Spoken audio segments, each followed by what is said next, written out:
Hey, Moose Country! Welcome to another episode of Let Us Be Heard. What's up, Moose fam? Calling back here for another episode of Let Us Be Heard. This one's going to be a little different today, as first of all, I'm alone. Secondly, this person that we have coming on doesn't necessarily have anything directly to do with the Mooseheads organization, but he has trained and coached future Mooseheads. We just picked up 3 draft picks from his team, the Halifax Macs, and he also took his team to the championships and won this year. Please welcome head coach of the Halifax McDonald's, Tim Boyce. Tim Boyce, how you doing, sir? I'm pretty good. How are you? Not too bad, man. Listen, thanks for setting time aside to come on our show and just discuss your role in taking these players to the next level. I see that you played hockey a little bit as a kid, but how long have you been coaching? I think this was my 24th year coaching this last year, and 11th year with the Max, and 13th year in this league overall. So, geez, that's impressive. Now, are you happy where you are? Are you looking to maybe to jump into a different league, kind of, maybe Q in the future? You know what? Like I've got a very good job right now with Halifax Minor Hockey as technical director, and obviously I enjoy the people I'm with the McDonald's. I'd never say never. I'm not exactly actively out there looking for a position at a higher level, but if the right opportunity came along, then I would certainly listen. Right on, man. Now, you had a beautiful year this year. You took the Max to the finals. They won. I was actually in attendance for the final game there, and just I seen the excitement on your face. Is it almost like a proud dad moment? Yeah, a little bit. It's a little bit of relief as well. There's a lot of pressure that comes with coaching programs that are expected to have success every year, and you've got parents and players that are putting their faith in you as a coach and the staff to have success and develop players and move them on. So obviously it's excitement. We beat our crosstown rivals, which is always good. But there's a little bit of relief there as well. Now you touched on it a bit, but like coaching kids this young, what are some of the challenges you may face? Yeah, I mean, in our area, it's interesting because we're getting multiple teams feeding into our program, and a lot of those kids coming in they're always used to being the top players on their team, and they've obviously had a lot of success in U15, and just trying to get them to come in and mesh well and buy into the team goals first, because first year of U18, everybody's talking about their draft year, and they all have personal goals that they obviously want to achieve, and we want to help them get to those, reach those goals. But it's equally as important to make sure that we're all keeping the team success front and center, and just trying to mesh those different personalities and expectations is probably one of the biggest challenges. Yeah, culture. Yeah, 100%. Now you actually had one of the youngest teams in the league this year. Is that correct? Yeah, I think we were the youngest team in Atlantic Canada, actually. Yeah, we didn't have a third-year skater. We had one third-year goalie, Nathan Mills, and that was it. Yeah. So is it preparation and opportunity, or was the team just that talented this year? I mean, we had 10 kids drafted this year. We had 4 or 5 returning that played on the Canada Games team the year before. So we had a lot of talent, but obviously you don't get as far as we do in the season without being prepared. And I think our staff does a really good job at doing that with video. And we always say we want to know our opponents better than they know themselves. And I think that's one of the reasons why we've had a lot of success over the years. We've had good teams. We've won with teams that were supposed to win, teams that weren't supposed to win. And I think one of the reasons is just the preparation that our staff puts into the game. And your kids are, like I said, quite young, so they should be with the Max for a couple years. So are we expecting a repeat next year? We're hopeful. I mean, you never know. Like we're lower on the food chain, so we got to kind of wait and see we're going to have, I think, 16 or 17 kids going to major junior camps this year. And Yep. so we got to kind of wait and see what happens with them. We wish them well. We want them to make major junior. That's the goal of this league, is to develop and move these kids on. And we've done a pretty good job at that.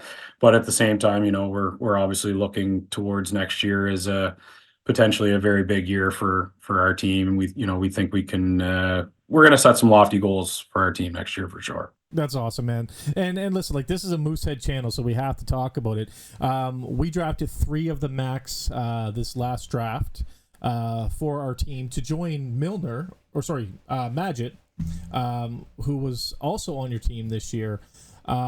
Should we expect big things for Moose Country with those players?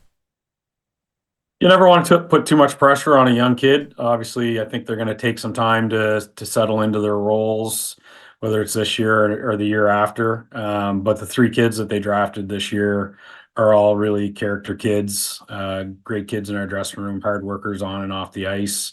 And they're all exceptionally talented. So, I think all 3 of them are going to play major junior at some point in time. And I think they're going to be strong contributors for sure. That's awesome. That's good to know, man. Because we don't know, we don't follow every other team that's in our area. It's impossible to know every U18, every U15 team that's in Nova Scotia or in Atlantic Canada. So it's actually really good to hear from the coach that these guys are good characters and will buy into the culture that we may set for them, right?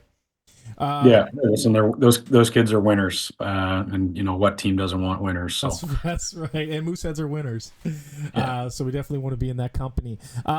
So how many players that you've coached? Again, we haven't paid attention to every year that you've coached, but how many of them went on to the next level? Went on to the QMJHL. Now we have Liam Welsh. Me and you before the interview, we talked about a great Cape Breton player who's from here in Newcomb. But is there any other notable that you can remember? Say, yeah, he went on to play. He did really well. Yeah, obviously I had this question before and I had no idea. So I had to look it up. We've actually, over the last 11 years, we've had 67 kids drafted to major junior. That's including the 10 that went this year, and 27 of them have actually signed in the Quebec League. So we're right around 50% of our kids coming through, if they get drafted, are usually going to sign. We've had Justin Barron obviously came through our program, who was a pretty good player. Yep. Shane Bowers was another really good player. Alex Drover was a first round pick. We've had a few. Barrett Decision, Morgan Noss were the other 2 kids, other than Liam and Justin from our program that have played with the Mooseheads. So those are great numbers. 50%. Those are great numbers.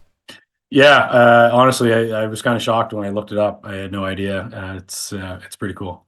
So you touched on a bit about preparing them for the next level. Can you tell us a little bit about what steps you do, whether it's on the ice, off the ice? What steps do you take to prepare them for the next level? Yeah, you know what? I think it's just getting to know each kid, their strengths, their weaknesses, understanding how they can be coached, because every kid is different. Some kids can be coached a little harder than others. Some can't be. So just really getting to know their strengths and weaknesses and just trying to build on those in practices. We spend a lot of time just working on things that are translatable to games. I think this day and age of social media, you see so much fluff out there of, on Instagram, of guys doing things that in practices that just don't translate to games. So, where we've got a limited amount of practice time, where we practice 3 days a week, we don't practice every single day. So we really got to make sure that we're using our practice time wisely and focusing on things that are translatable to games. So nice. Now, do you attend Moosehead games, like Moose games? Yeah, I do. Yeah, occasionally. I usually get down to, I don't know, 4 or 5 a year. My schedule's pretty busy. We play on the weekends as well, and I'm typically in the rink with Halifax minor hockey every night of the week. So, I usually get down to 4 or 5 in the course of a year. Yeah, I tried to get to a couple Subaru games this year, but they always fell on Moosehead games, and Right. we pay for season tickets, so I can't not go to a Moosehead game to go to a Subs game, even though Right. I wish I could have. So do you have a favorite Moose memory? I just remember when they came into the league, that playoff series where they played Beauport and Martin Biron versus JS Shigir. I remember that. I remember going to the Halifax Forum. I think they had like a viewing party there where you could watch the game on a big screen in playoffs. So that kind of stuck out for me. And uh, I actually tried out with them 1 year as well. And I remember I was at the water cooler trying to fill up some water bottles for Jody Shelley and a couple of veterans. And I had no idea that Jaguar was behind me. And all I heard was, "Hey, kid. Hey, kid." And I turned around and he stared at me. He says, "What are you doing?"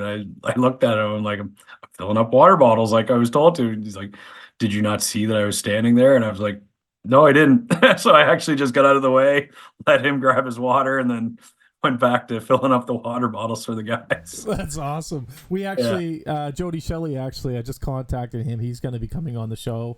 And tomorrow night we have Harlan Hayes. Okay, yeah. Who's going to be on the show as well. So that'll be a good one. I like getting those, inaugural year players on because it's just, it holds so much special meaning to be the first Mooseheads. You know what I mean? Yeah, Harlan was a couple years older than me, but he was a heck of a goaltender. I remember I think he was with Summerside when they won the national championship over in PEI there in Junior A, but he was good. He's a great guy to talk to too. Like I've spoken to him on the phone a couple times, and he's just down to earth, just real salt to the earth kind of person. Yeah. Nice. Is there anything? I'm going to open it up to you. Is there anything you'd like to say to the Max fans, the Moose fans, your organization, your players? I'm just going to open it up. Anything you want to say before we end this? No, like I said, I think you guys are lucky to get the 3 kids that you did in the draft. All really good character kids. Bring a little bit something a little bit different to the table. Each player does, and obviously you have Sammy there too as well. And hopefully you can crack the roster this year. So. Oh, I love Sam. Sam, first of all, I've spoken to Sam at preseason, and he's just got a hell of a personality. Just a really nice kid. I was really hopeful that he would be, our number 2 this year, but we got to go with Milner, who is he's got more experience. But Magic did come in and play a period for us, and he was impressive. He was extremely impressive. Yeah, nice kid. Yeah, very laid back. Just before I let you go, and this isn't a question that I had up for you, but I hope you don't mind me asking it. Is there anything that you can tell us about, like one thing you can tell us about each of the players we picked up? Sure. Danny Walters has a competitive drive, probably like no other player I've ever seen. Like his just will to succeed and win is really impressive. Logan Trewin, I think, is a sneaky good pick. I think he's got a really high ceiling offensively, which haven't seen it yet, but I think there's really some offensive talent there. And Gavin Suds is just a real gritty, heavy defenseman who skates well, plays really well in the corners, wins a lot of his battles, and I think he's going to be a pretty dependable defenseman at the next level. That's amazing. Thank you so much for making the time for me, Tim. Yeah, no problem. Don't go nowhere. That was Tim Boyce, everybody, head coach for the Halifax Macs. Hope you're all healthy, safe, and happy out there. And as always, go Moose, go.